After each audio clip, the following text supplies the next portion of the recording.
This journey began with a dream. A dream of wanting to come out of poverty. All right, dreams in motion. And when I started dreaming, I didn't even have an idea of what I was going to do. I don't want to use examples, but you've even seen persons with disability who are given opportunity by their fellow musician, and later they come to say, oh, this happened, but you don't see the opportunity that this person has and has given you initially. Has given you already. Always good to be positive and do what you can. Hiyo kitu yenye una feel, yes, people might think as a person with disability it's beyond you, but you give it a try. I don't like the confusion in the society nowadays. A young person like me would go catering every girl that they come across, and they don't want to tell the girl. Judge them. No, okay, not really judging, not really judging. Well, ni wakati sasa wa kuongea stories za biashara na mandoto kubwa kubwa. That is it, bro. Maurice Kinywa. Karibu sana kipindi. Thank you. Without further ado, let me not speak for you. Kindly introduce yourself. Okay. First, let me say thank you for the invitation. We don't take it lightly. Someone sits and thinks of inviting you in such a forum, then that means there's an impact that you either you've impacted their life, or they feel like you could impact someone else somewhere. So let me start by saying that my name is Maurice Kinywa Munyi. Many people in the industry call me Muros. Muros is my company's name. I am a father of 4. You had to gasp some air. Definitely. I am a father of 4. I think you're the first person on this platform to introduce themselves like, I am a father of 4. Because I'm a proud father. Okay. Say no more. And I don't like the confusion in the society nowadays. A young person like me would go catering every girl that they come across, and they don't want to tell the girl. Judge them. No, okay, not really judging, not really judging. I'm saying you need to set your record straight. Your record straight. You see, even if I want to hit on this girl, I need to tell her the truth. I am a married man, but I feel you. You know? Sorry for that. Wow, this one is going to be an interesting one. Okay. No, niko na biashara lakini pia hii biashara nataka. Niko na biashara lakini pia inataka. Ukiniallow ni invest hapa kidogo. Ni invest hapa kidogo. Haitakuwa mbaya. Haitakuwa mbaya. A win-win situation. Thank you. No, I'm a businessman, and I indulge in quite a variety of businesses, small and large scale businesses. And what else have I not said about? Okay, I love music. I'm in the church choir, so I'm a Christian as well. Soprano, no tenor. I'm one of the best tenors around. I believe so. Because I started singing when I was 6 years, back in my primary school. So it's something that people don't know, but I love music so much, especially the gospel music. Yes. The other thing, I love making new friends, and I love being happy. Yes. Absolutely. And on that happy part, I will definitely vouch for you.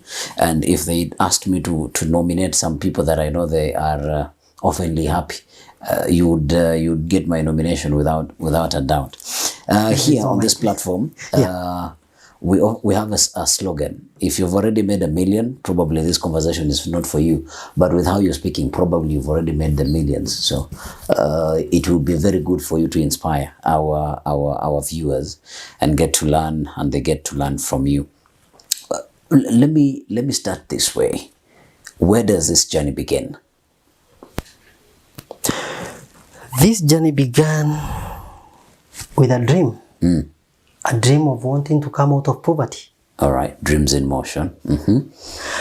And when I started dreaming, I didn't even have an idea of what I was going to do. You only knew the problem is poverty. The problem was The problem was poverty. Yeah. But I didn't know how to come out of that poverty. But one thing I knew, Yeah. I had to do.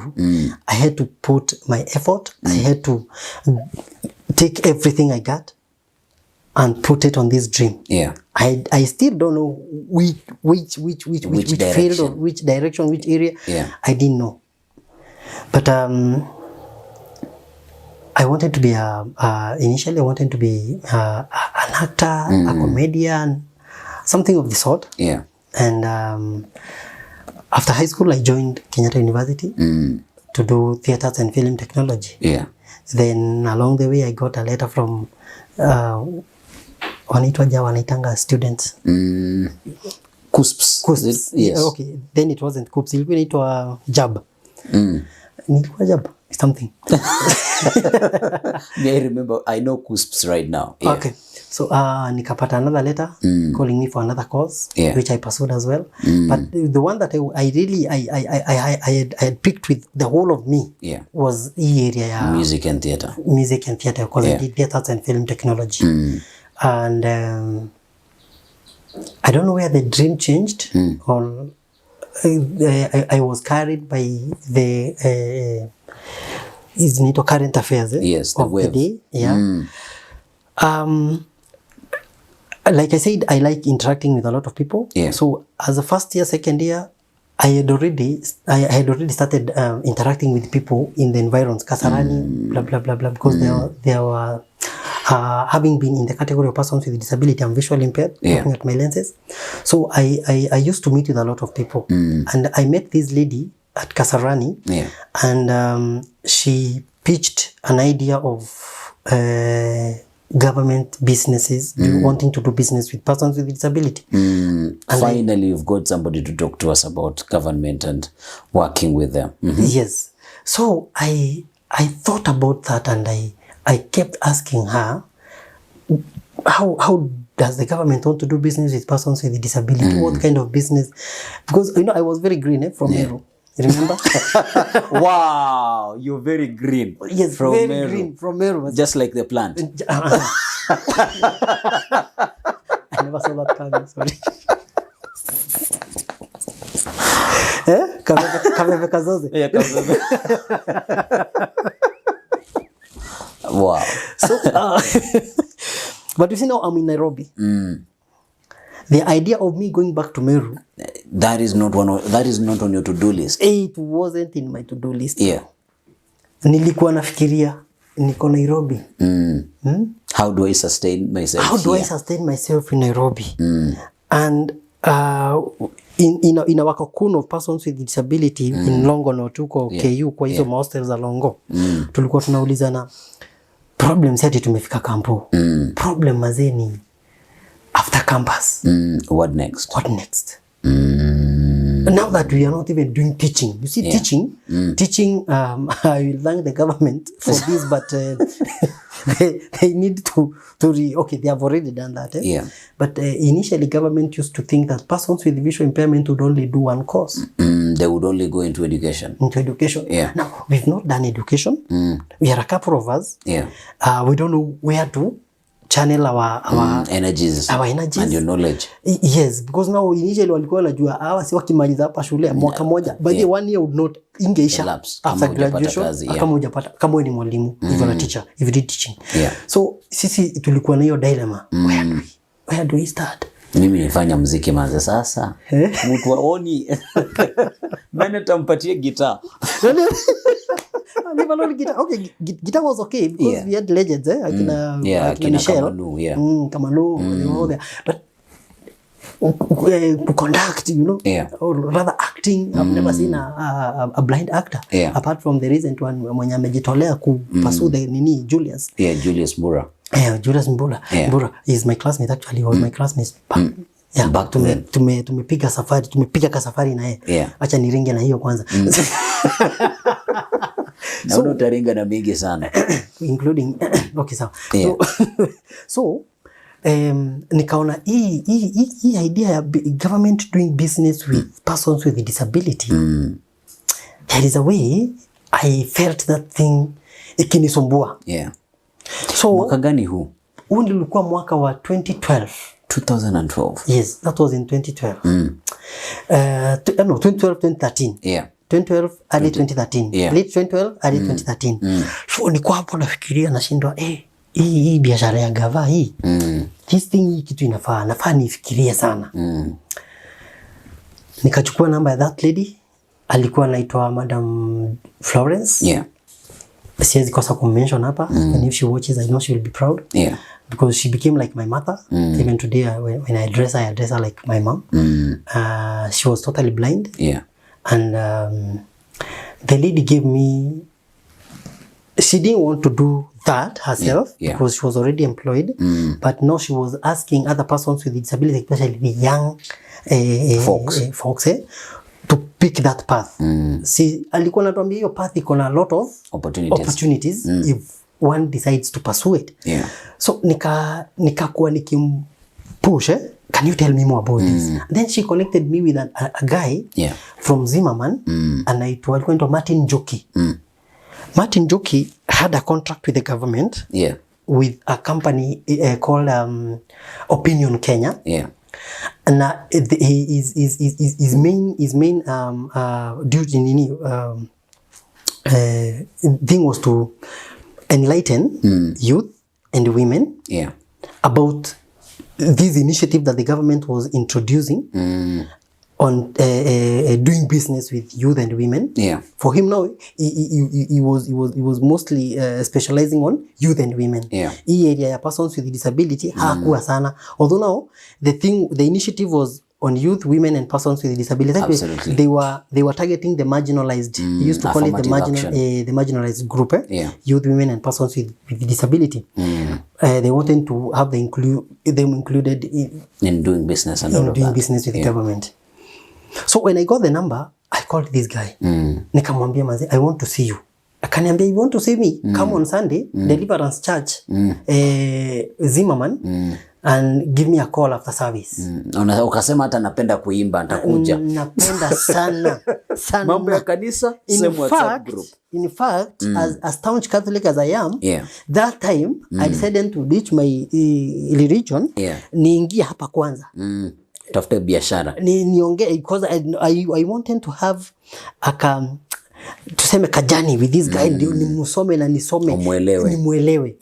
So nikaingia pale Deliverance, nikakuwa mshirika pale, nikaingia group fulani na inaitwa MOV, Novella. And they were very powerful young men, but they walikuwa napiga injili sana. Na nikaingia pale tukaimba tukacha. You know, many people go to church for many different reasons. Wewe biashara ndiye nikupeleka. Mimi pale nilienda pale because Martin aliniambia now you need to unakuja kanisa hapa.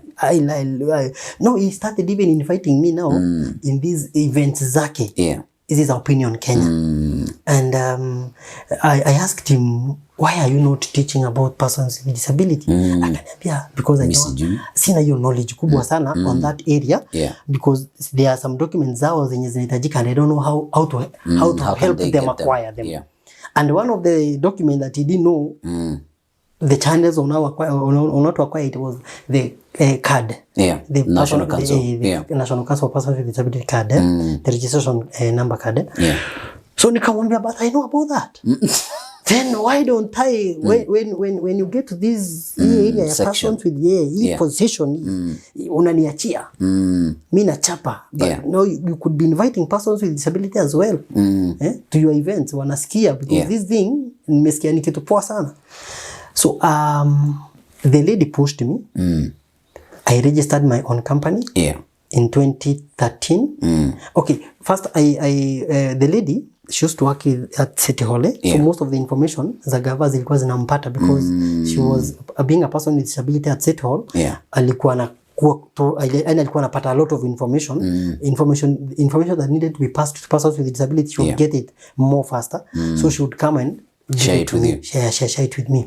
So she told me I needed to register my company, get the registration certificate, and with the registration certificate and the persons with disability card, and my KRA PIN and tax compliance. You're already in business. I'm already in business. No, I will acquire what we call now AGPO. Access to government access to AGP government procurement opportunities. Yes. So I was so aggressive, and within a week, bro, I had all the documentation. I had almost all the documentations. What I didn't know is that I needed a company profile. So I used to work with my documents. So file naitishwa nachomoa hii naekelea hapo juu, nachomoa hii naekelea hapo. Unazitoa ukijiambia nimejipanga, ulikuwa nadhani sina. Before that interruption, the question that I have for you, back at Kenyatta University, you say that many persons with visual impairments ended up as teachers. Could you paint a picture for us with all your friends that you are with at Kenyatta University at that moment, who had not decided to become teachers? What was their mentality and what brought about that change in mindset that, no, we cannot only end up as teachers? You see, it is usually say that a change is like a leaf. And we felt like, I don't know whether it was the previous year and our year, we decided, no, we need to break this monotony. We need to do something different. And I can give an account of so many guys. Talk of the director, Kenya Society for the Blind. Samson Wawero. Samson Wawero, yes. That guy, we were on the same nini yenye tuli decide hapana hii mambo ya teaching hatufanyi bwana. Hii walimu. I love you see. I'm sorry to say this, but in high school, most of us used to see like our teachers were behaving in a very weird way, and we used to say, mimi siwezi kuwa na behave kama this teacher. Remember those Snoopy teachers? Mwenye anakuja anatembea pole pole, alafu anaangalia anasema you and you and sasa huyu mwalimu acha nikwambie, usiku wa manane mwalimu wako kwa dormitory anatembea pole pole akisikia wenye wana make noise.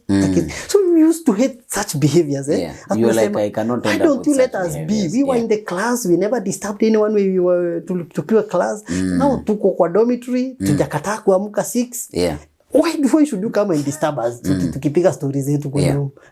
So we used to hate that. And unasema mimi sitaki kukuwa mwalimu. Another person I'll give an example of, bro, given a chance, I can assure you, a guy like Isaac Maura will not have done teaching. Believe me or not. Given a chance, he would not have gone for education. He would have gone for something. But something see, totally different. Now that he went through the special schools for persons with visual impairment, the only thing that ile kitu ingemuita ni education. Get? So it's something that we felt, no, we are beyond now being teachers, being teachers, even with a B+, even with an A, you teaching. So hatukutiki anyway ya mwalimu.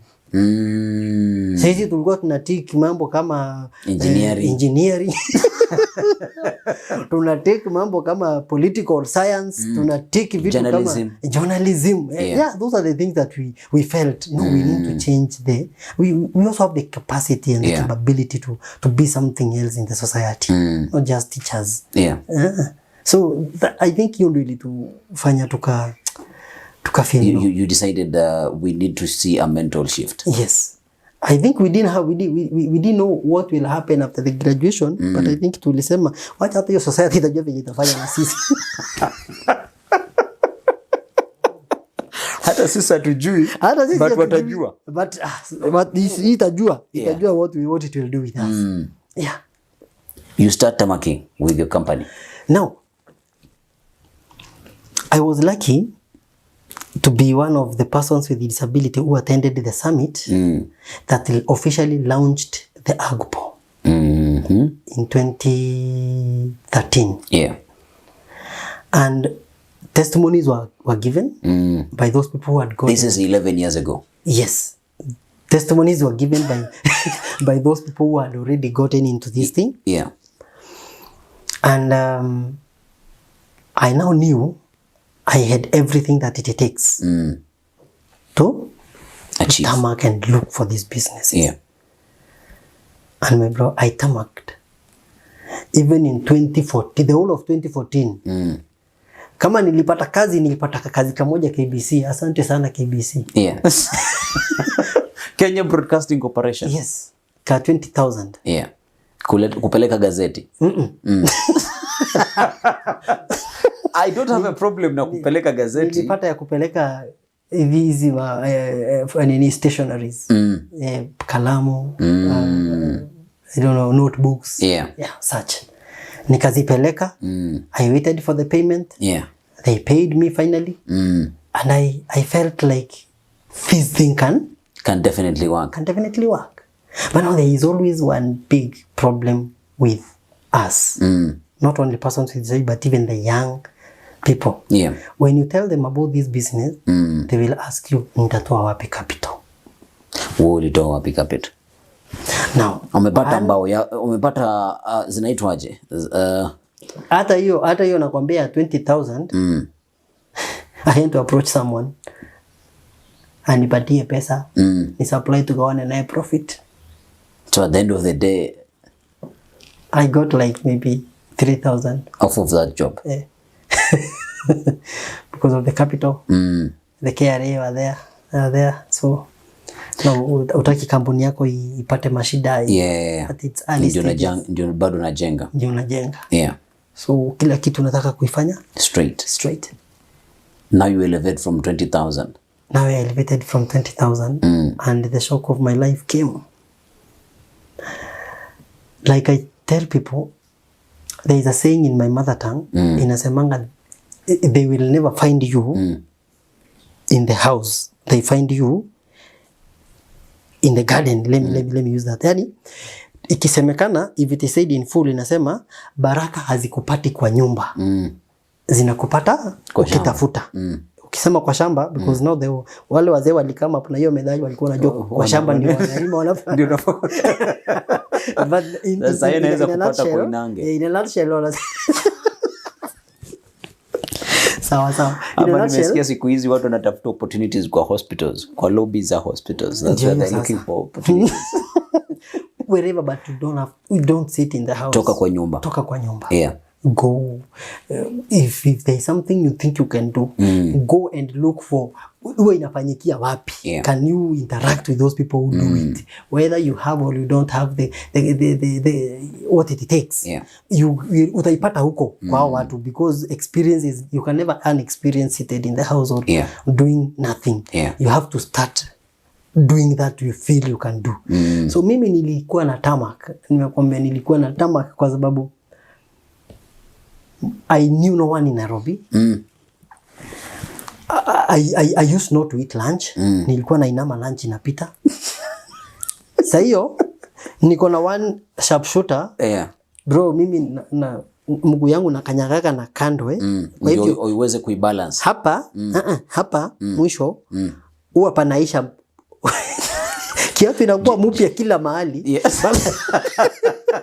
Kisigino side ya left ya right ndio inaisha. Hii ingine side ya left inaisha. So kiatu ilikuwa inakaa hivi juu ya kutembea kutoka town center upper hill, from upper hill industrial area, and I'm walking. The only thing I could afford ni 20 bob ya kununua mayai pale Uhuru Park. Hiyo mayai moja tu ndio ikanipatia energy, because I also want to save 25 shillings. Nikirudi kampo niingie pale mess nichape ugali beans.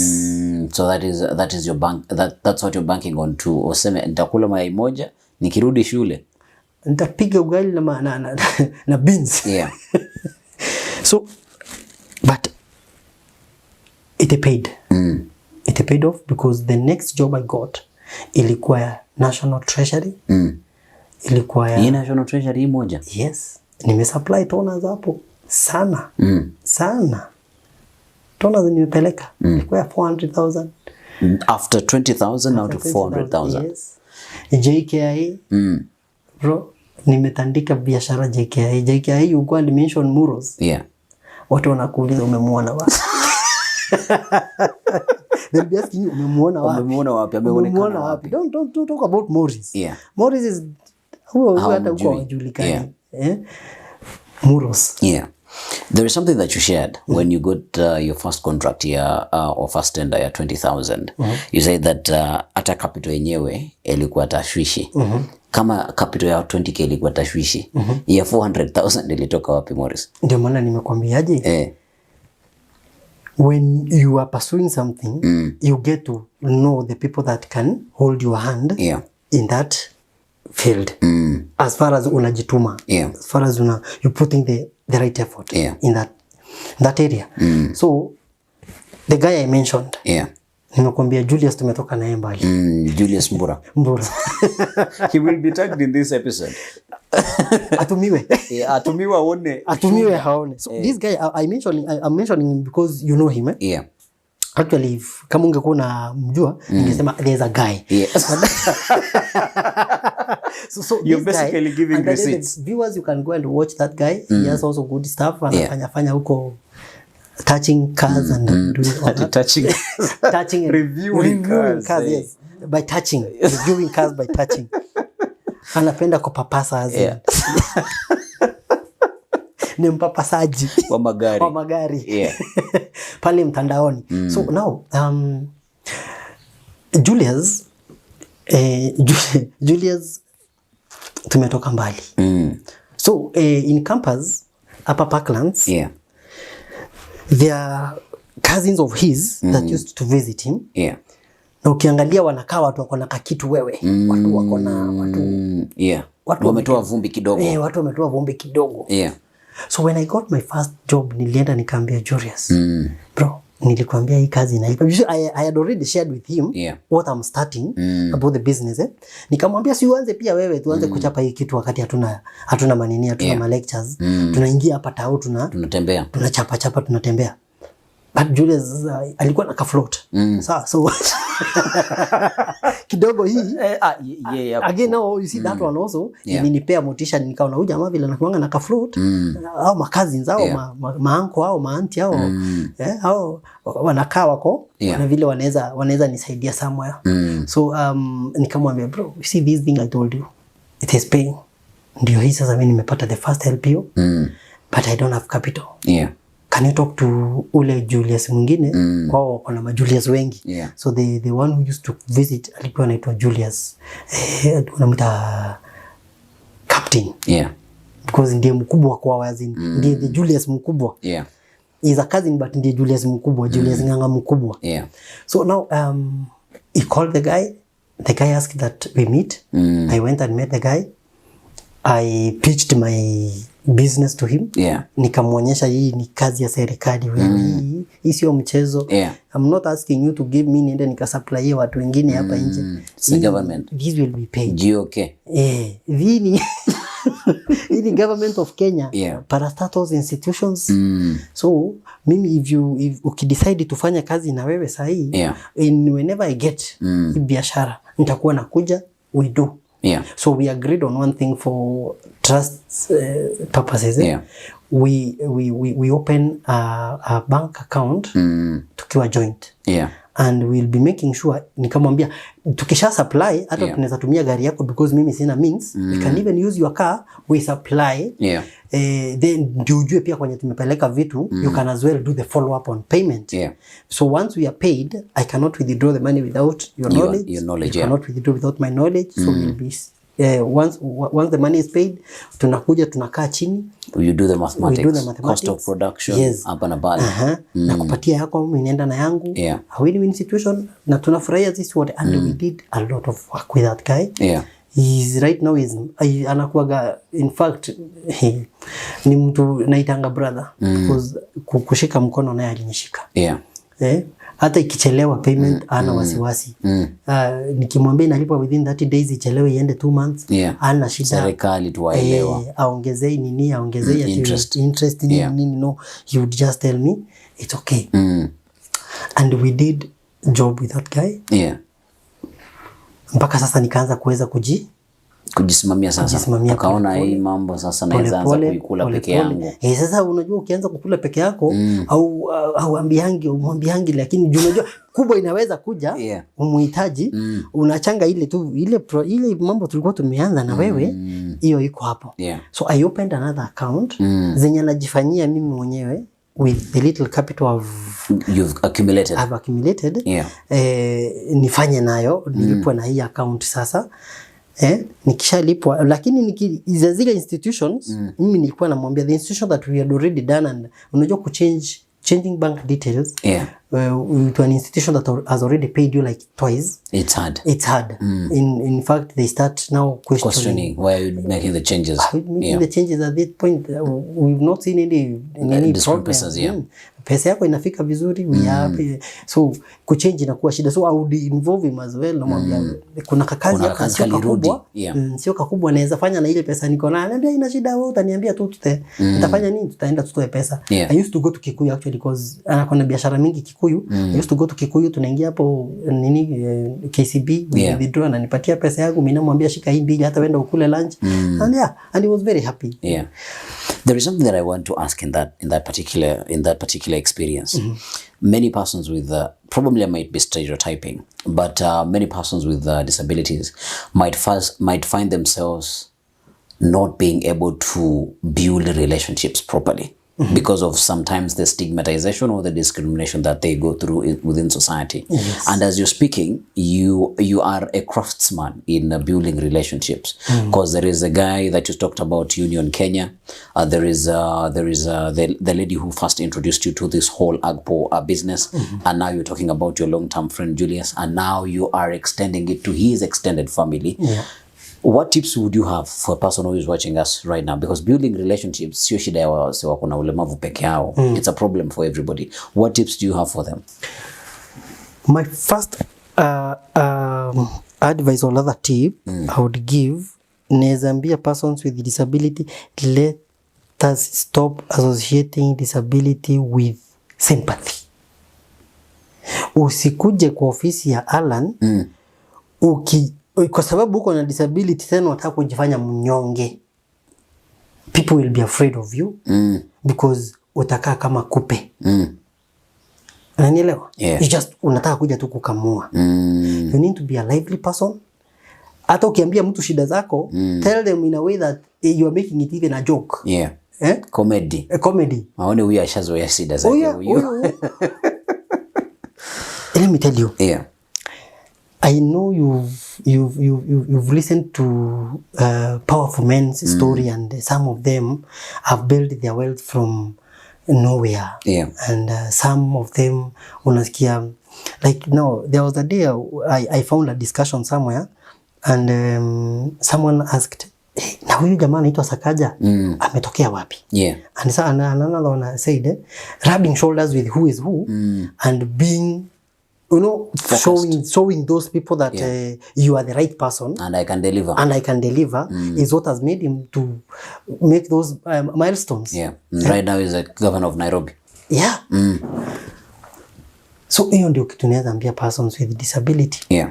When you are coming to my office, first of all, sit down and ask yourself, naenda kwa ofisi ya Alan, naenda huko kufanya nini? In my position, I'm not a beggar. Okay? I'm not a beggar. Anaweza kuwa nataka anisaidie kulipa school fees, but I'm not a beggar. I'm not a beggar. Toa hiyo story ya kuomba. Na kuja nimwambie, hey bro, mazi, kuna kakosa natandika hapa hivi, kamenipika challenge. Kamenipika challenge, lakini yako kakosa hako. Hiyo course naona vile iko, hiyo ni course inakuja kunifungulia a lot of opportunities. So, ukuje pale ukisema unajua hata jana sijakula. I don't know whether you're getting what I like how umejishika. Of course, because when you are going to those people in those offices kuomba kazi, hata kama uko mtu uko na disability, and you show them confidence, that you have confidence in yourself, those people will even be to do with business with you. You see, bro, wacha niseme hivi, this is Kenya, and we know how Kenya operates. Hakuna mtu ananga shida ya pesa. Even that person behind that desk, hata prezo wako na shida hata prezo wako na shida ya do. Na ikikuwa kila mtu mwenye anamzunguka hapo hivi anataka tu kukula kutoka kwake, utapata hata anawafukuza, you start creating new friends. So you need to come to me offering, ukuwe na something that you are offering in return of what you want to gain from me. Nimekwambia it has to be a win-win situation. So imagine I went to that guy Nganga Julius, the captain one, niende nimwambie baba manzo na tu niko person with disability, naomba unisaidie. Hapana, nimwambia gaza hapa kuna busy. Ndio hii LPO gaza, ndio hii is the LPO. Nataka tutandike hii busy. Kaniuliza unataka aje? Nataka unipe capital. Na hii pesa unaona ni ngapi? Tunahitaji hii. Na hii pesa ikitoka nataka mimi nikifikiria mimi naona nikikupatia hii. Pia nami ndio nijijenge, nisibaki pale pale, usinifinye nibaki pale pale. Pale pale. You see, you're offering something. You're not just going there to beg. And that one big difference with persons with disability. And those people who have when wamechukua hiyo, when wamejua hiyo siri, even as persons with disability, even without coming from well-up families, they have made it. Kuna mali mshasikia Maura amejihurumia wale. Have you ever had Maura amejihurumia wale? Not necessarily. Ni akuja, I can do this. And given akipatiwa shughuli anatandika hapa. Yes. Now lying on behalf of the government. Imagine. So, hiyo ndio kitu ya kwanza. I would like to ask persons with disability. Kitu ngine wanasema, and I say it without being afraid. I'm one of them, and I'm saying this. With the society and the government today, disability is not inability. It's an opportunity. Grab it when you can. Because all these opportunities that we got, if we still say that we are persons with disability, we will stay in our houses and expect them to find us seated there. But if we take advantage of them, then they will become our opportunities. I don't know if you're getting me. I'm not saying that we are taking advantage of anyone, but if we take advantage of these opportunities that are here in the society, Mazi. But we have a victim mentality. That's not what we need to root out. Tuingoe itoke kwa katikati yetu. Like for me now, acha nipeane tu testimony, and those people will watch here. They can testify. Since I registered my company, I have helped more than 100 persons with disability register their own companies, show them how to fish. Not give them fish. Hata wengine nimewashika mkono. You see, initially, I didn't say this, but let me say it. Initially, I used to go to offices, and they would tell me, hatuna watu wa disability, mbona wakuji kama wewe? I went to development house. Kuna department iko hapo ya agriculture. And that lady aliniambia wamejaribu hadi kwenda pale chini. Ukienda pale development house hapa kando ya hiyo Naivas, kitambo ilikuwa na Kumate. Hapo kuna jamaa anashonanga viatu hapo. Walijaribu mpaka kwenda kumwambia register kampuni aende huko wampatie kazi ili waweze kumit the 2%. The guy never did so. Mpaka akamuuliza ni pesa hauna ya kuregister kampuni, because hawana mtu wa disability mwingine wanajua. Nobody has ever walked in their office. So hiyo kitu ya kujituma, mimi nakwambia nilikuwa hata nikiwa na that by then hiyo time kutoka KU mpaka tawi ilikuwa chwani 50 bob. 50 bob. Nilikuwa nikiwa na 100 mimi. Najua nimeenda town na umerudi. Nimerudi. Acha nirudi nje kwa hostel nitafutanje kwenye kuna piko kuna nuka mchuzi. Wala I used to do that. I remember even at some point mimi nilikuwa napika. Mimi ndio nilikuwa napika. So nilikuwa na Maurice anunui kitu kwa sababu yeye ndiye mpishi. Wewe surviving. So we need to approach this your mentality. The victim mentality. Yes, victim mentality. You cannot be a victim all the time. It gets to a point you become also the helper. Unaanza kusaidia watu. Because even right now, so many people, even women, call me, asking me, hii certificate yangu po nitaipata aje? Now as a woman in entrepreneurship. Yes, women in entrepreneurship. And I guide them. Yeah. I even help them register account, although for na kasimofi, yes. Sio free. You don't give knowledge for free. Sio free. Although for persons with disability, I can even get into my pocket and want help to you empower you because I want to get that victim mentality out of your head. Wengi, me I can tell you. I can't mention names here, but there are so many of them, and maybe some even will come and they might even will share their stories. They might share their story, their story. So even you see, even that guy was telling you nini wa KSB before aingie huko. Akona kampuni, I registered it myself. I helped him, nikamwambia fanya hivi na hivi na hivi. Yes, because it helped me. Na unajua pia kuna methali nasema hatuwezi maliziana nyasi. If you have 1,000 cows, uzipeleke kwa a field, grazing field. Trust you me, hata kama hiyo field in 1 acre, every cow will have a bite of that grass. Every cow will have a bite of that grass. Hazita maliziana at least afadhali kila mtu aume kadogo kadogo kuliko mmoja abebe peke yake ikufe na kushindwa kukula nyasi. Ati shibe sana ikufe. So that is my mentality. And I like transferring that mentality to as many people as possible, especially persons with disability. Yes. Competing in the business field haikuwa rahisi because mali umepeleka pia kuna mwingine amepeleka, na najua vile wanasema hii attitude yako ya kuendea vitu kubwa because you believe you can take them. You started rubbing shoulders with now business that was not necessarily for persons with disabilities. How did that turn out? In this field, if you earn trust with people, then opportunity starts coming your way.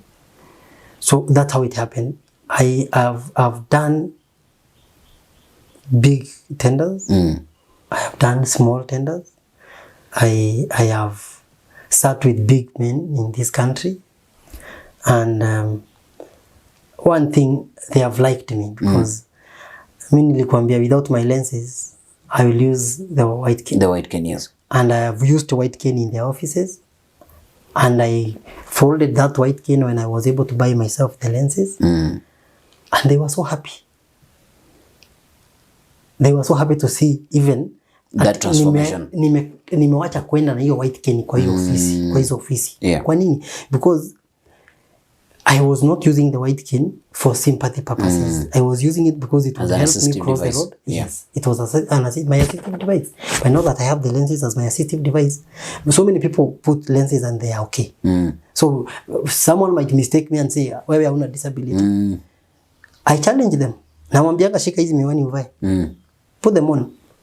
Vile utaona hivyo ndivyo naona bila. So if you cannot operate without an assistive device, then you fall under the category of persons with disability.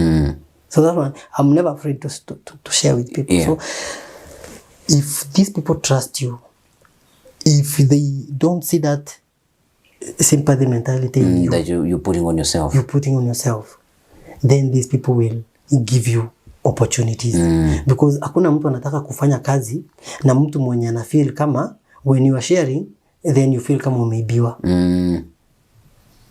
I don't want to use examples, but you've even seen persons with disability who are given opportunity by their fellow musician, and later they come to say, oh, this happened, but you don't see the opportunity that this person has given you initially. Has given you already. That you didn't have initially.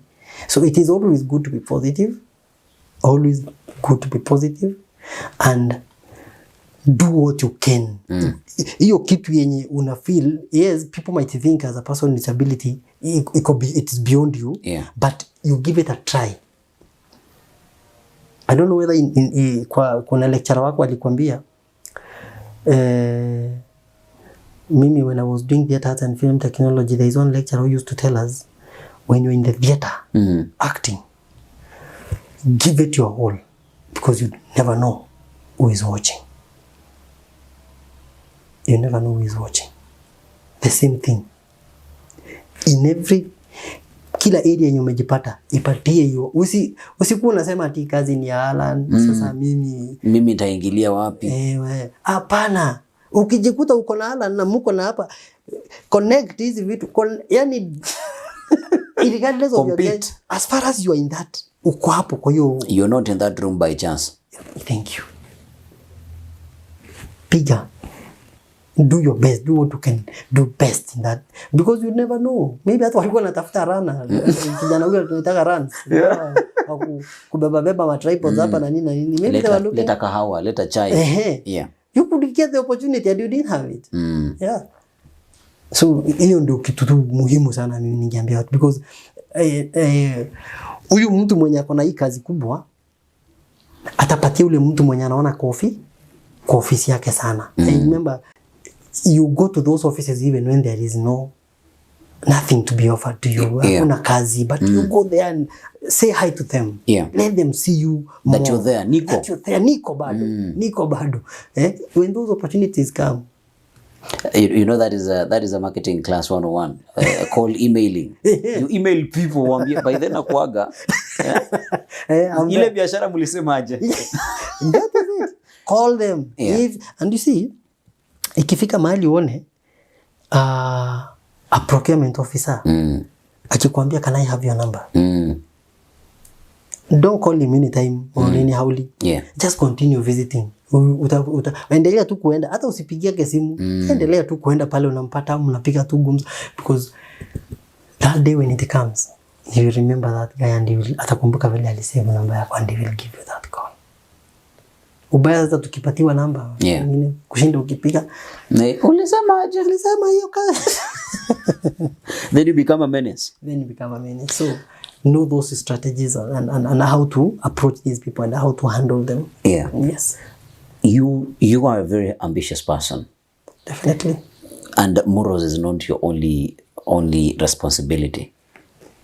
At what point do you say, I think I have outgrown this? I'm not killing it out entirely, but I think I've outgrown it and I need to look for the next opportunity. What was the next opportunity and how do you push yourself onto the next opportunity? I have tried so many things. Some have failed. Some have succeeded. And you get to a point, you see, when I told you when I was starting Muros Enterprise, I was back in campus. As you grow, responsibilities start piling up. Yeah. In your introduction, you said you have four generations. That's where I'm coming now. Yeah. So now you see responsibilities. I say that, and these responsibilities are the one which pushes you. Kwa sababu kazi ya tenda, these, remember when I was starting hata bado hostel, mimi nakaa kwa hostel, sina nini ya bills. But now sina girlfriend. But unajua sasa nimeanza ku feel like it's time I take on other responsibilities. Unajua pesa kisha tukaa kwa mfuka itakagi kukaa uko ndani. I need someone's daughter to be telling me I miss you. It is one of the best feelings. So nili feel I need a daily income or rather a monthly income without fail, because tendering, huwezi tenda leo ulipwe kesho. And you need to eat, you need to pay bills, you need to rent a house, you need to, dress well, look good. You need to maintain the image that you've created out there. Yes. So I think I failed at some point, because I felt like now hii kazi nafaa nikuwe na kazi yenye itanipatia pesa, maybe weekly ama monthly ama pesa ya kujimaintain, pesa ya kulipa bills, pesa tenda ikikuja, wacha tenda ikuje nifanye project nayo. So I tried, first of all, doing Uber part-time. You see, when I got my license, the first thing to do, I did driving. Nilikuwa napenda sana kuendesha gari, lakini singeweza kwa sababu mimi nilikuwa Batimayo. So, so wakati Mungu alikuja akanipaka matope kwa macho. Yeah. By this thinking about it, probably hata kwa Biblia ile matope wanasemaga ilikuwa tu miwani alipewa.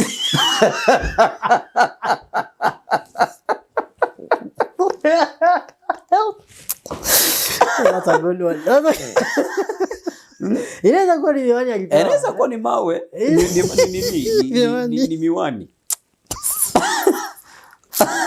But tunasema Mungu aliponya mtu. Mungu aliponya yule jamaa. So hata mimi Mungu aliniponya kwa sababu it was more of a miracle. So I thought of buying a small car. Yeah. Niwe nafanya nayo Uber part time. Yeah. Nikimaliza kutafuta tenders, naingia nafanya napata maybe 1,000 ama. That one worked but nikaanza kufeel like nachoka na strain sana. So nika feel I need to do something else. That time now remember I have a girlfriend and kitu imefanyika. Kitu imefanyika ameniambia amerealize some changes. Sasa nimeanza kuona hapa lazima nijipange. Lazima nijipange. Ama nipangwe. So I felt okay, niliamua kuanza kazi ya garbage collection. Of which ilipik at first. But sijui, okay, hiyo kitu siwezaji kuexplain vizuri. Actually, what happened? Yeah. But ni watu wa kazi tu. Sometimes you might think you are empowering people and maybe they have their own motives. So yeah. They have their own motives. So walikuwa wanafanya contrary to what we had agreed. Yeah. So pesa nikingoja kwa till, pesa inaingia kwa mikono.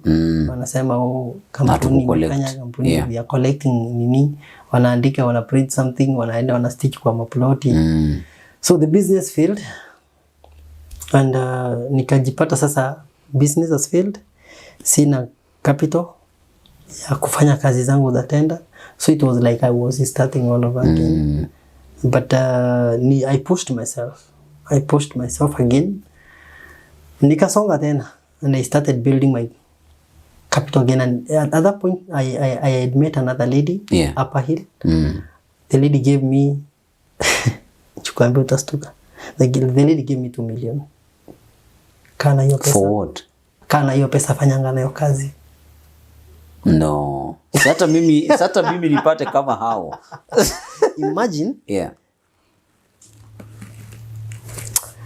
I call her Mom Joyce. Aliniambia tu kijana yake pia was doing law. Yeah.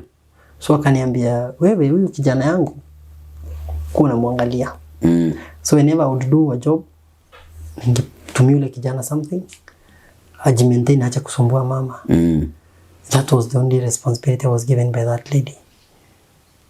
Then ukifanya kazi, ukifeel umetengeneza pesa yako, anza kunirudishia pesa yangu. Unaweza anza na 200, 300, 500 vile utaweza. But here is 2 million. Jisaidie nayo. And that's when nimekwambia opportunities are outside here. People are here to help us, but uko wapi? How do you present yourself? And how are you positioning yourself? Yes. You see now, this lady aliona kijana mdogo ambaye amejituma. Amejituma. Na nikimpiga hii boost atajituma zaidi. Atasonga zaidi. Yeah. So mimi nitakwambia that was the nini in my life. The changing point. The changing point in my life. And siwezi complain since then. Na my family has grown. Yeah. Myself, I have grown mentally and physically and everything. Yes. Before you tell us about the mental growth, take me back pale kwa garbage collection and Uber driving. Because many people, when they fail, they do not get the opportunity or they do not get the resilience to pick themselves up and recollect themselves and go back on the road and drive again. Which are some of the things that you tell somebody who is watching right now and listening right now to look out for, so that they do not look at your mistakes that you did then and tell and sort of share with people so that they do not make the same mistakes? Your mistakes. you are the solution for your mistakes. So foremost, own them. Wewe ndiye chanzo cha shida zako. Chanzo na wewe ndiye mwisho wa shida zako. Ama suluhisho. Suluhisho ya thank you. That's the right word. You are the solution. Wewe ndio suluhisho ya shida zako. Alcohol will never solve any problem. Neither bang ni hakuna drug itaweza solve your problem. Own up. Own it up. Dust yourself. Nilikwambia kitu hapa, if I come and I see Alan is doing well, ile kitu nafaa kuwa najua, you are not my enemy or my competitor. Ile kitu tunapigana nayo hapa ni shida. Shida ndio we want to kumaliza umaskini. Yani our biggest enemy here is poverty. We are fighting poverty. So hata kama ni mawe unapiga nayo hiyo poverty inatoka, ni kumotivate more. No, rusha mawe. Rusha baba. Encourage watu wengine. Kwani hauna tarimbo? Unajua kuna watu una encourage. Kwani hauna tarimbo ya kuvunja mawe mingi ya nakwambia kuna watu wana encourage. They will take it in the wrong context. Oh, sorry. So si Maurice alisema turushe mawe. Nasema kama ni poverty tunapiga. Sio sijasema upige mtu. Sawa. Yani I'm saying if it is, hata kama ni hiyo mawe utapiga nayo hii shida ishe. Tufanye hivyo. So mimi one thing nilikuwa najua ni kwamba ile kitu nimekuwa nikipigana nayo ever since I was a small boy. Ilikuwa shida. And let me tell you, if you ask even my teachers and my classmates, they will tell you I have never portrayed a picture of someone with problem. Hata nikiwa primary. And trust you me. Mimi nimesomeshwa ni sponsorship. No parent. Lakini kila mtu alikuwa anajua, even hapa high school, Thika for the blind. Kina Maurice wako na kakitu. Thank you. In fact, there is a teacher who told some student, msijiringanishe na Maurice. Hiyo nilikuwa naambiwa juzi. Msijiringanishe na huyo kijana. Haujui kwa kina mtu kunakaa aje. Wewe jitume. So I knew nimesha taste kitu inaitwa nini? Pesa. Kukua nayo na kutokuwa nayo. Having and having not. This thing called money. The independence that it gives you. Now bro, niangalie hivi nione hii kanjia yenye naelekea ni kuisha tu. Nirudi pale penye nilikuwa. Unafikiri nitakubali?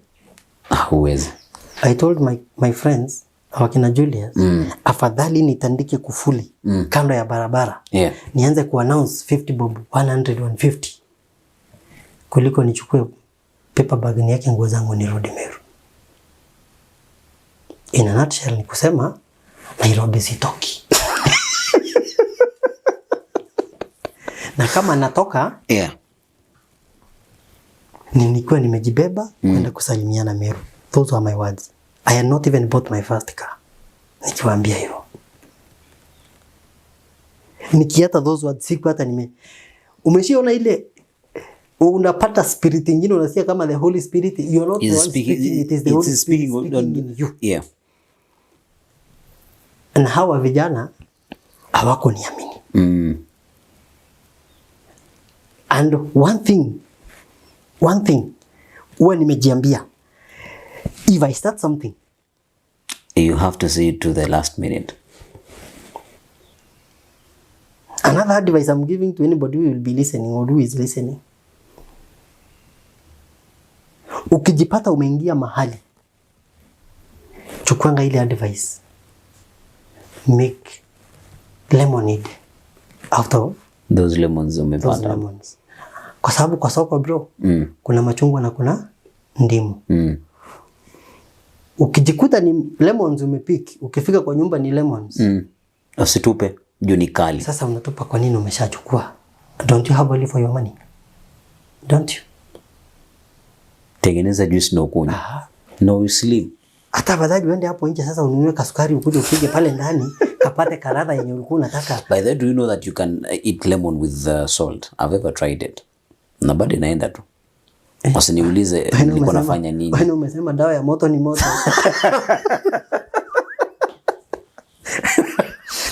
Naysayers. How do you deal with them? And this I would also speak from experience. If you tend to be different from the flock that you flock with always, people that are in your circle, wao ndio wanakuambiaga, by the way bro ya yezi. Of course. How do you lock that out of your mind and still go for what you want to go for? Because au ni mabeste, au ni mamorio. Hao ni mamorio. Yeah, au ndio naambia kuna kasichana kameniangalia design fulani. Mimi acha nikwambie, hata nikianza hii biashara inaitwa Murus. Yes. Inaitanga hiyo ni kama my firstborn. My friends hapa KU walikuwa niambia no. Haiwezi. Hakuna mahali unaenda. Utawahi pata kazi. Kwani wewe ni nani? Hizi tenda ni za watu ambao wanajulikana. Wewe nani hakuna kujua? Wewe nani anakujua? But do you know what? Ile moto ilikuwa ndani yangu. Kadhe, ukiwasha moto. If you wacha nikwambie kitu kingine niliambia watu. Because people walikuwa wananiambia ati nimeoa nikiwa mdogo sana, my marriage will not work. I told them, sini huyu. Hata muniletee mwingine ameshine hapa kama tunaitanga unaona potato tomato. Tomato kuna ile tomato inakuaga kwa shamba, hata ukiona iko inakupendeza. Hata aletwa hapa anakaa hivyo. I've already made up my mind. Maua yangu iko pale. Either make her vile nataka ama akae vile yako juu nilishampenda. Ukiingia mahali wacha kushinda na ruka. You're not a frog. Sasa hiyo ndio hata kwa biashara hivyo ndio inatakanga. Ukiamua ni hapa, ni hapo. Kitu kingine, one thing pia mistake yenyewe watu wanafanya. You see now, nimekwambia nilikuwa nimeingia biashara ya garbage. Nikaingia ya Uber. Ati ukianza biashara nyingine, you forget the mother business. Whereas that's what you are given your all. Yani hiyo ndio umepatia. Na ndelileta hizi. Unaona hii ukiwa young, the energy you give in something. The energy you give in something. Hiyo kitu hii it sinks very well because it is the fresh thing that it was the first thing that I did when I didn't know anything about hata masomo sikuwa na umeanza kuona matunda yake. And that's the thing I know how to do best. Mimi hata watu wananiulizanga wewe sisi tumetama mwaka mzima unapatanga hizi biashara. Nikamwambia kuna wakati pia mimi nilitama mwaka mzima. Muendelee. And you see that's the problem, Yeah. Okay, my mother tongue inakuwa quite vulgar. I won't say it here on camera, but let me say this. People will congratulate a pregnant woman because she's pregnant. But they don't know how many times she tried to get that pregnancy. And how much pain she has gone through to have it. And maintain it. So watu wanapenda success. But route ya success gani? Iko na watu wachache sana. Ni kama njia ya mbinguni. Ni nyembamba. Inakuanga konde kama barabara ya choo. Unaona ushago? Kale barabara kanenanga kwa choo vile kanakuwa kakonde. Hata kwa compound mali tu kwa kako. Inakuwa ya mtu mmoja. Unaiona tu. Hapa hakuna watu wanatembeaga kama wameshikana mikono. Barabara ya choo inakuwa mtu mmoja. Hata mkipitana ni by mistake huko unajua kama kuna mtu. Otherwise na mkipitana itabidi mmoja asimame hivi. So that the path baki. Very clear. So that is the road to success. But ukikuwa wewe ni mtu mwenye ukiwa kwa hiyo barabara ya choo ukisikia choo hapa, ukisikia chura hapa, unaangalia. Unaangalia. Si umeacha barabara iko clear. Someone else will come. atakupita ataenda. Ataingia. Wewe utabaki hapo ukingojea bado. So ukiamua ni hiyo. Ni hii. Twende nayo. If your success imekuja kwa masomo. It's okay. Usiwahi sema ati naacha hii masomo nianze kuingilia biashara. Because the first energy you gave to yourself when you were young ilikuwa hapa kwa masomo. Afadhali sasa useme utaendelea tu na hii makazi yako and you'll try something else. And diversify kidogo. And the reason sijawahi isha kabisa ni kwa sababu I maintain. I like how you put it. Ni rahisi kuisha kabisa. The reason sijawahi kabisa ni kwa sababu I am trying something but my ile yes bado iko clear bado the path is clear. Hata nikifilishwa ni hao vijana because walikuwa na feel because I'm not always there. I was starting something na matunda ya hii biashara nikanunua hata kalori nikawapatia kutengeneza flyers nini marketing strategy here and there. If there is a new building I have to go there myself. I speak with the foreman and introduce kwa the boss, niongee na yeye nimuulize kama kuna mahali hata unaona tunaweza saidiana, uniambie ninunue mifuko kadhaa hapa ya simiti na yeye nyumba ikiisha mkubwa usisahau kampuni ndio hii ya takataka. You see, I was trying to create a smooth path for this vijana. Sasa nao bwana wakaamua otherwise. Unawapatia wanaenda hata mpaka spare ya lori wanatoa wanauza. Before we go into the final stretches of this conversation, I would like to pick your mind on the current business atmosphere in the country. The dollar right now is trading at 162 Kenyan shillings. We've been seeing the policies that government is putting in place. Many are for them, many are not for them. From a business angle and as a business person who is equally affected by these policies, what do you have to say about the current business atmosphere in the country? Because everybody that you see on social media anasema, hey, by the way, kama uko ndani ya entrepreneurship, wewe ndio unakafeel zaidi. Let me tell you. Kumekuwa kugumu. Sio kama kitambo. The fact that even the institutions have not reviewed their purchase prices zao. Unaenda kununua bairo, ulikuwa umezoea kuwauzia 20 bob because you are buying it maybe at 10 shillings. So ukitoa ya KRA bla bla bla unaona unapagi na shilingi kama 4 per bairo. Unaenda kama kwa saizi kwa nini unapata bairo ni 15 and you're selling to them at 20. KRA chukue pesa yao unapata haujabaki na chochote and they have not reviewed their wapandishe pia maybe wanunue at 25 now. Wanasema bado vitu ziko chini. It's like I don't know how to put it.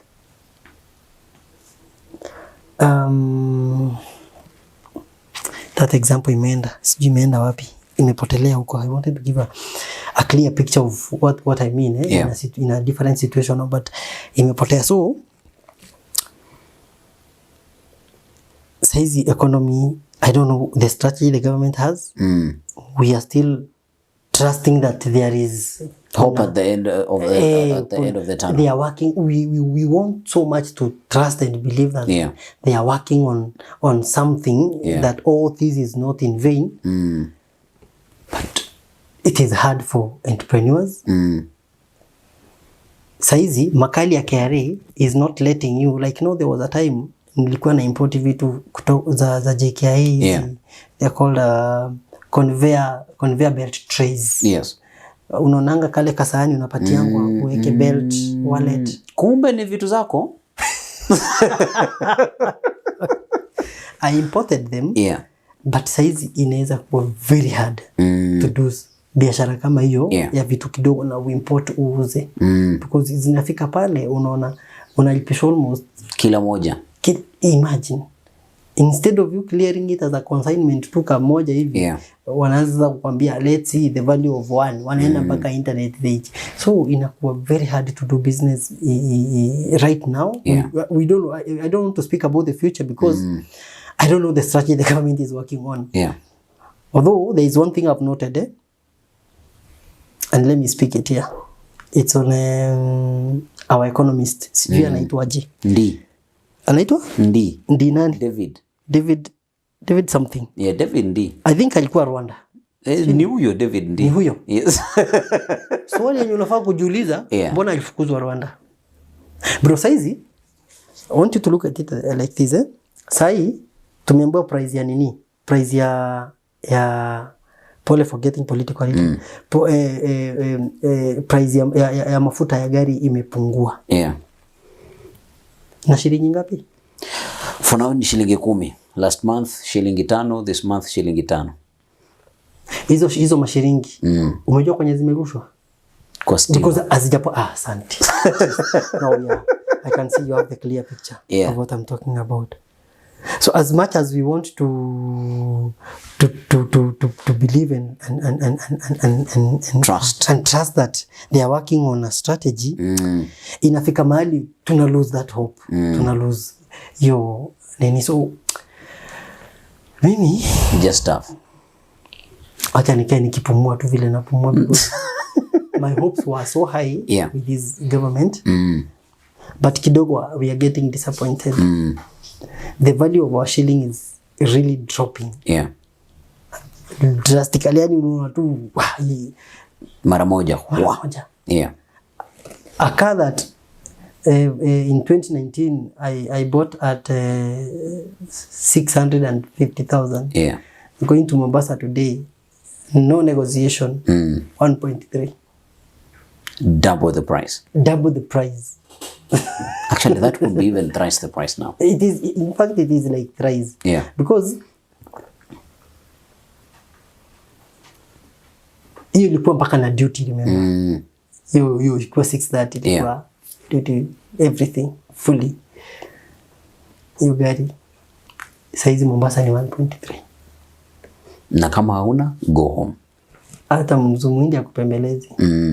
Anakuambia it is the dollar. You question anything, it is the dollar.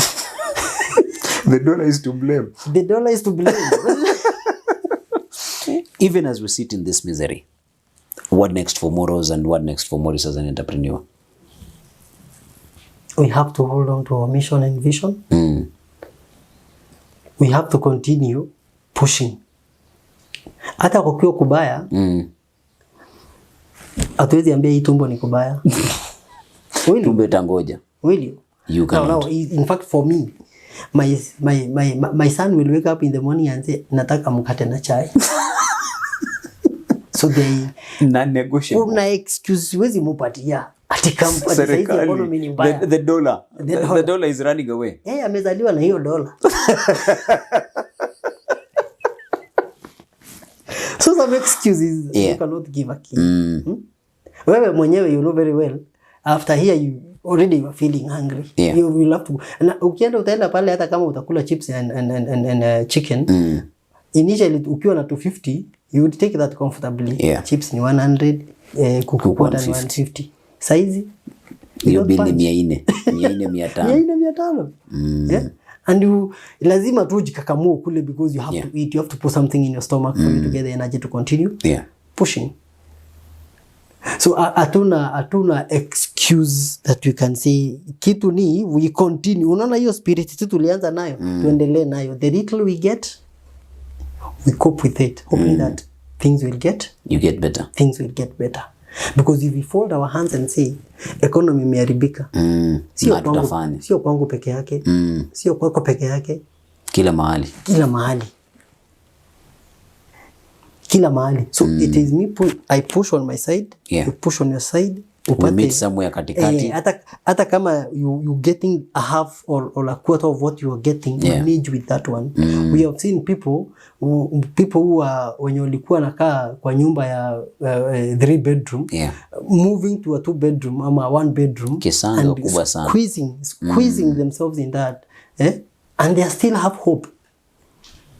Watoto walikuwa nasomea shule mzuri sasa hii wametoka high school wanaenda secondary school. So the thing is we will have tujue we have to know how to initangwa to appreciate the change. Yeah. Ikiwa mzuri, ikiwa tukiona kama ni mbaya, because okay, atuwesema ni mzuri. Saizi atuwesema ni mzuri for the common Kenyans, atuwesema ni mzuri. Because hata saizi kwa serikali hakuna biashara, hizi biashara za tenda saizi they are 111. Very few institutions have wako na pesa. Yeah. You go there, or when you wako na pesa pia they hakuna mahali hakuna makali, so some would want to do business with the people that they already know. Yeah. So tunasema tu we hold on. And let's try also vitu zingine. Usiogope kufungua kibanda pale uzia watu sukuma na nini, if that will uza kama hiyo ndio italeta pesa. Yes. Niko na shamba pale naenda kuchanza kuchuna sukuma sasa. Unaona? Sasa hiyo ulikuwa umeshatupostia tu kuna sukuma mahali. Mkuje mnunue. Ndio hiyo. Kwanza siku hizi I've seen people, wale watu ambao wanajua kujituma. Mtu akona gari yake ndogo lakini anasema sasa jioni nikitoka shughuli na kaeka pale. Sukuma hapo unafungua boot. Maisha inaendelea. What would you have liked to talk about and touch on that I might have missed out on? That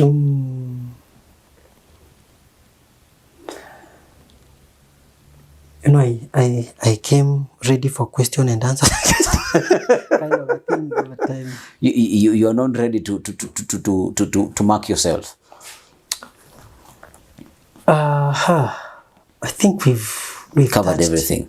We've touched mostly. Okay, for me, I like motivating persons with disability so much. Yeah. So much, because as much as it is being done, yeah. Sometimes if I speak on being a person with disability and I speak to a person with disability, they get to understand it easy. They get to understand it more better. Rather than having a motivational speaker who will come and tell us that alianza kuuza mayai na mayai moja, and we will not understand. Okay, continue. But I don't think the example needed to be around mayai, because we know a chicken seller somewhere. Sorry. Yeah. So, for me, speaking to persons with disability, first of all, I'll say we've come a long way. We've really come a long way. Saizi nikitembea town, I see a lot of them. Na ukiangalia watu, they are not hawaja dress vibaya. They dressed, and they earn the societal respect with that. Na wanajituma kwa hizo maofisi kutafuta, they are not sitting down and waiting for employment. Okay? We've seen hata watu, mtu akona disability anasema mimi sitaki employment sasa. Ndaenda nitasol pale nje. Wacha nichape hii kazi vile nimeona hii. It is really helping. Kuna kijana, a friend of mine, alifanya teaching na alikataa kuajiriwa, walimu anaitwa Deditu. Deditu, juzi nilikuwa namwambia kuja tuchape hii mambo ya sport. Anakuanga amebuild mwili, he is totally blind, amekuanga amejenga mwili, so kurusha ile mpira ya goal ball. There is a game played by persons with disabilities, the goal ball. So kurusha hiyo mpira alikuwa anairusha vizuri tukiwa high school. So we were organizing a team ya kwenda kuchezea Kenya, na nikamwambia si ukuje. Aliniambia hapana.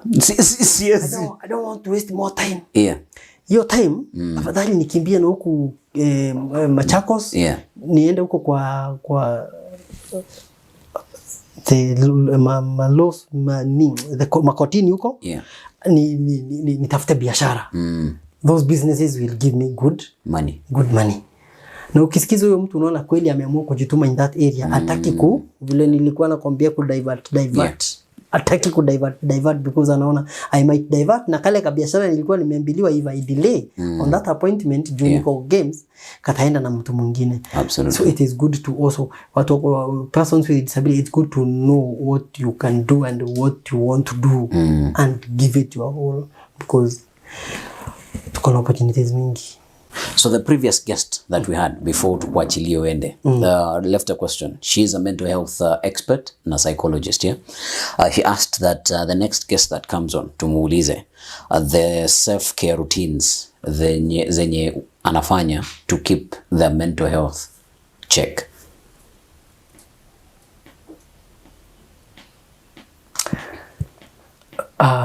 Being a married person, You started that answer in a very, very interesting way. Why did I start it that way? Yeah. Because, bro, if you look at the society right now, most of the violence that are there is a familia. Yeah. Is domestic violence. Na zinapelekea mahali pabaya sana. Yeah. And we will talk more about that. Hiyo pati nimeguzia. But unapata, where is it all starting? Yeah. Because this person that you're fighting, you chose them. Kati ya wengi. Na ukaamua, this is the person I want to live with and to spend the rest of my life with. Yeah. If not, a part of my life with, if not the rest of your life. And when it gets to a point of now imekuwa physical war, there are things that, for me, because sometimes it gets to that point when I feel like you should hit this person, yeah, or that person feels like they should hit me. But one thing nime realize ni kwamba when there is proper communication, yeah, and as a man, when there is peace at home, when you have peace at home, even with your wife, hata bibi yako, even that lady, when there is peace at her home and she works at your office, you will have a very good employee. Yeah. Kuwa na mfanyikazi mzuri sana. But if she has issues at home, ako na mashida na watoto wake na bwana yake, things are not working, zote ataleta kazini. Hata hapo itakuwa tu hell. Very few people will be able to contain themselves and give a proper line. Yes, between family and work. Few people. Let me tell you this, very few people, and not this generation. Those must be our madhe, yes, our madhe now who are approaching 50, 60. But this generation hapa, igade hakuna. So one thing mimi nimefanya to make sure that when I'm stepping out of my house, I have to make sure myself niko pale kwa nyumba kuna furaha na watoto na that lady there. Now, how do I do that? I'm able to do that because I realized when I become too busy thinking that nawatafutia and I don't give time for them, I start building a rift. Now, ndio mimi na mapesa huku zenye natafuta, ndio hawa hapa na kutumia huku. Unaona? So hapa katikati hapa kuna kitu inapotea. Which is proper communication. Hapo kwa nyumba. So this is mine, ile kitu ni realize I need to do, and I think there was a time what I do, I decided to create something that me and my wife we can be doing together as we share our, nikimwambia what is disturbing me, what I think we should change here, what she should change there. I tell her even, nasipendangi hiyo time namwambia, na uje baadaye kuna tuwe tuvia watoto wako. Tunapiga kelele sana. Tulikuwa tuzuri tukiwa tumupia, but saizi hatukai vizuri ukituvaa. So mimi when you are walking with me ama wakati unatoka nje ya gate, usizivai, because your picture is my picture. How people see you is how they see me. So when you create that and you see she will change, because umemwambia mkiwa kwa hali ya furaha, hali ambayo it's not like telling her toys of yatu. Unafuata nani hizo viatu? It's not the same. It's totally different. It is totally because umemwambia hata hajaziva. Umemwambia tu natulia tu viatu baadhi tu toa rangi fulani. Acha kuona tu tulikuwa tuzuri but sasa hivi tumechapa. Tunaharibu picha. Una viatu tunachoma. You see, now such corrections, if they are made, you see, sasa wakati there is this drift I've talked about, I will, because I don't have this time to talk with my partner, I will not start looking at her, nikisema sasa huyu naye anavaa nini, anakaa aje. I don't have that time ya kumcorrect. From a loving point, from a loving place. Thank you. And that is what is lacking in many families. In many families, that is what is bringing mental disorientation. Unapata mtu sasa amekuwa kama kamnyama fulani to this person who ni kuumana. Loved. This person who na kitu kingine wanaambia watu, I tell my wife, usifikirie tena kuja kwa hii nyumba kwa sababu ya watoto. The first mtoto wangu wa kwanza ni wewe na mimi ndio mtoto wako wa kwanza. Tena hao wamekuja. So if there is no love between us, hata watoto sasa haja gani? Sasa watoto wata. Na kila mtu anaweza kwenda kwao. Hizi enda kwao. Kila mtu aende kwa mamake. Where we create the home we create, the environment we create is what these kids will be so happy to call home. Call home. So me, according to me, that's how I'm able to clear my. Na by the way, mimi hata unipige makofi hapa nje. Bora I can be able to call my wife niambie babe, nimepigwa makofi. Atanicheka, anihurumie, alafu akwambie pole. I go home, and anipea shoulder, and nitakuwa nimeshapona, and I will not have a problem with anybody else. But imagine nimenipiga makofi hapa, nimeenda kwa nyumba, nimepata makelele tena kwa nyumba, what will happen to me? Suicide. Say no more. Question that you leave for the next guest. Wow. I would like our next guest atuambie ni biashara gani anafikiria apart from hii attend persons with disabilities unafaa kufanya. Because again tukiingia huko sisi wote itakuwa shida. So atuambie ni nini ingine. Anaonelea if we try that it can have less complications. Na it help us to earn a living and make a life for ourselves. Yes. All right.